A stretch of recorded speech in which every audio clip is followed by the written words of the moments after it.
एक समय की बात है, एक विशाल और उपजाऊ जंगल में वहां एक बुद्धिमान और शक्तिशाली सिंह था, जिनका नाम राजा लियो था। वह न्याय और इंसाफ के साथ जानवरों के राज्य का शासक था। उसके शासन के अंतर्गत जंगल सुख शांति में फल फूल रहा। एक सुनहरी सुबह जब राजा लियो आराम से जंगल में सैर कर रहे थे, उन्होंने एक आपदा की पुकार सुनी।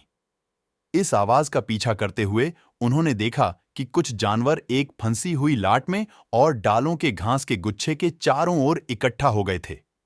इस हलचल के केंद्र में एक छोटा सा डरे हुए बंदर था, जिसका नाम माइलो था। माइलो वाइन से वाइन की ओर स्विंग कर रहा था जब उसका गुच्छा बिछड़ गया और वह खुद को मुक्त नहीं कर पा रहा था। अन्य जानवर क्या करना चाहते थे, लेकिन उन्हें पता था कि उनके प्रिय राजा के पास हल होगा। एक शांति और समर्थन भरी आवाज के साथ राजा लियो ने माइलो के पास आगे बढ़कर खड़ा हो गया।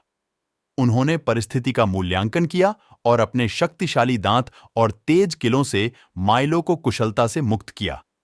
बंदर को मुक्ति मिल गई और वह फिर से सुरक्षित हो गया। माइलो कृतज्ञता से भरपूर राजा लियो का धन्यवाद किया। अन्य जानवर अपने बुद्धिमान और दयालु शासक के लिए तालियां बजाई। हालांकि राजा लियो ने सिर्फ मुस्कुराया और कहा, हमारे जंगल में हम एक दूसरे की देखभाल करते हैं, यही हमें मजबूत और एकजुट बनाता है। उस दिन के बाद जंगल के जानवर ने राजा लियो के लिए और गहरा सम्मान और प्रशंसा बढ़ाई। उनके दयालुता और बहादुरी के कार्य ने याद दिलाया कि एक सच्चे नेता मात्र शक्तिशाली नहीं, बल्कि दयालु भी होता है, जो राज्य के सभी सदस्यों के भलाई की देखभाल करता है। और इसी तरह राजा लियो के बुद्धिमान और दयालु नियम के तहत जंगल फल फूला और उसके निवासी शांति और सद्गुणों में साथ रहकर खुश रहते थे।